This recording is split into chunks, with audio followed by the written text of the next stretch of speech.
fans, do you want to win your share of $100,000? Simply enter the houseofboxing.com Fight Night Prediction Challenge. Compete with boxing fans around the world. Simply head over to houseofboxing.com and sign up now. Matt Lenihan, Boxing Social, in association with Empire Fight Store and houseofboxing.com. Delighted to be joined by Tyson Fury. We're here. Francis Ngannou, Tyson Fury Fight Week. You looking well, my friend? How are we? Yeah, looking really well, and yeah, I will give Empire Tape a big shout out. Always hooking us up in the gym. The best tape in the business!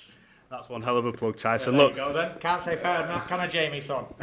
Right, before we talk about boxing, new addition to the family, Prince Rico, named after your late cousin. Just talk to us about that. You know, you've got a lot of kids. Remember my first interview I did with you, you said, I'm going to get a full football team. Not far off now. Not far. How's he settled in? Everything going good? Yeah, everything's good. I don't even know how old he is. I think he's got to be about 6 weeks old. I've seen him 4 times in the 6 weeks, so it's this ain't no game.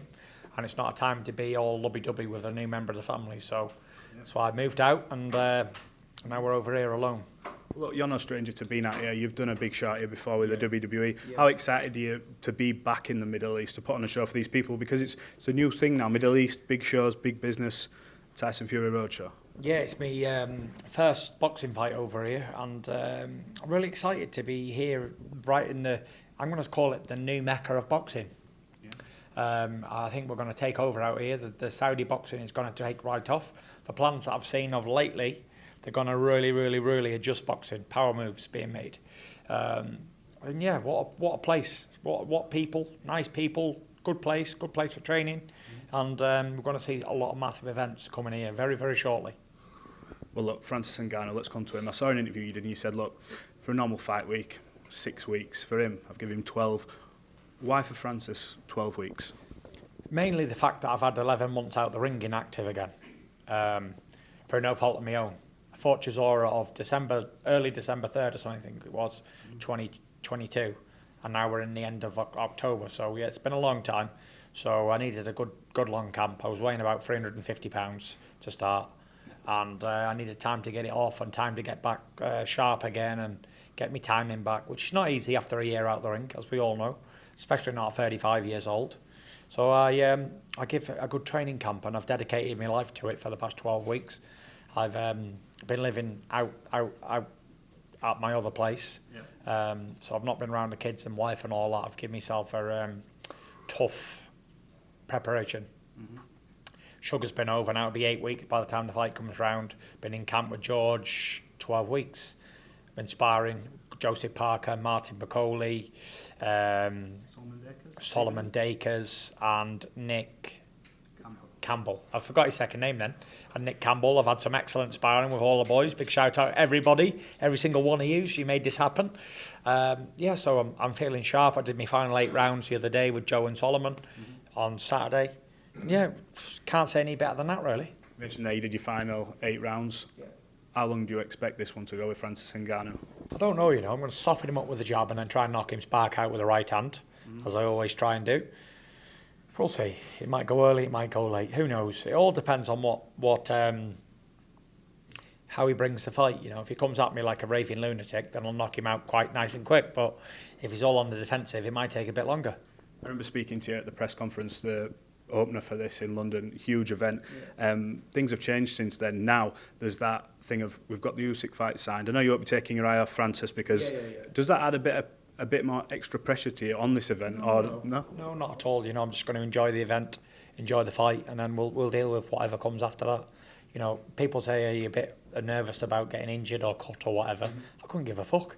If I get a 15-inch cut across the top of my face and I can't do the fight on December 23rd, then so be it. I'm not going to start pulling punches or not being rough with Ngannou because I got some sausages looking at the ringside who want to fight me. Good things come to those who wait. And for whatever reason, if the fight doesn't happen, I get injured in the Ngannou fight, then we'll move on up and down the road. But that's of not real interest to me. If I have to get my arm chopped off the next day after beating Ngannou, then I'll have to do it. That's it. I will do everything necessary to win on the night. No pulling, no punches. I want to inflict a lot of damage and a lot of pain on him. And that's what I'm looking at doing.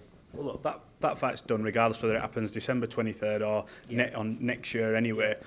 What's changed? Because when we spoke to you at the press conference, it was very much, look, Jones and all that. But you've never been one to say, I want to be undisputed. You've said, I don't care. It was about coming back, getting the belt, losing the weight, doing all that.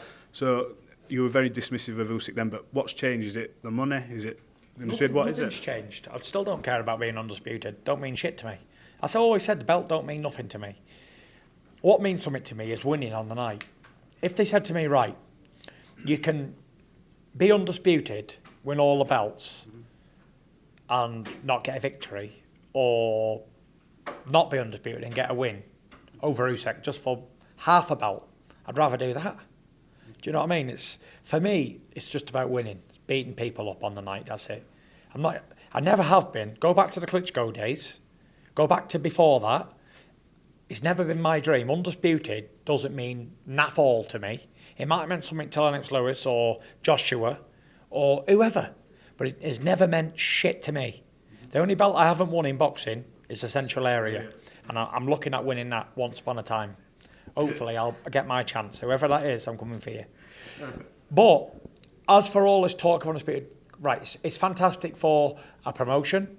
It's fantastic for the event out here to have the first undisputed heavyweight champion in modern eras and however long, 20 odd years. That's fantastic. But for me as an individual, it doesn't really mean anything. Do you know what I mean? Yeah. I won all the belts. I made plenty of money. There's not much more you can do other than that. That's it. I was going to say, when you talk about your sort of mountaintops in boxing, obviously you still keep climbing now. Is your highlight of the career, is it the Klitschko fight? Is it the comeback, the wildest, or is it... I don't really have an highlight of the career. Highlight of the career, I think, is for someone who went on and won a British title and, you know, it was fantastic, and then I got knocked out in my next fight. The highlight of my career was that. But when you've had 1,000 highlights, it's hard to pinpoint one of them as a highlight type of thing. Well, look, after the Dillian White fight, you were very much like, look, I've signed off in great style. You came back, you realised you missed it. Saw a recent quote where you said, look, after this Usyk fight, sign me up for another how many years and whatever, another 10 fights. You're 35 years of age now. Do you still feel like you're in sort of a prime and that you're still getting a little bit better in this game? You've done everything. I still don't think I've reached my maximum potential. No one's ever seen the best version of me. Do you know why? Because I've not had the activity to do it. If I had 3 fights on the bounce, bob, you'd see the best version of Tyson Fury. But it seems to be, I can never get going.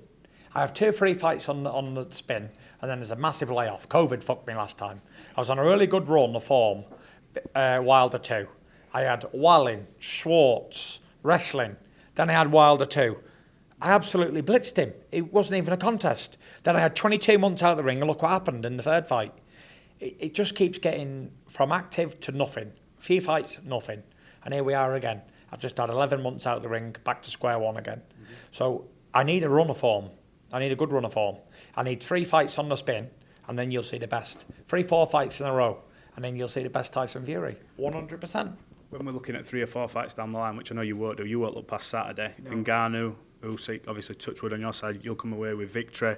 What's the plan after that? Is there a rematch clause in that to fight him again, for either side? How's that worked? Listen, we only take 1 fight at a time, and we're going way too far into the future there. So get through Ngannou Saturday night, and then we'll think about what's going to happen after that. I want to ask you quickly, because it's been in the news. Anthony Joshua's gone on this retreat where he stayed in darkness for 4 days to character building.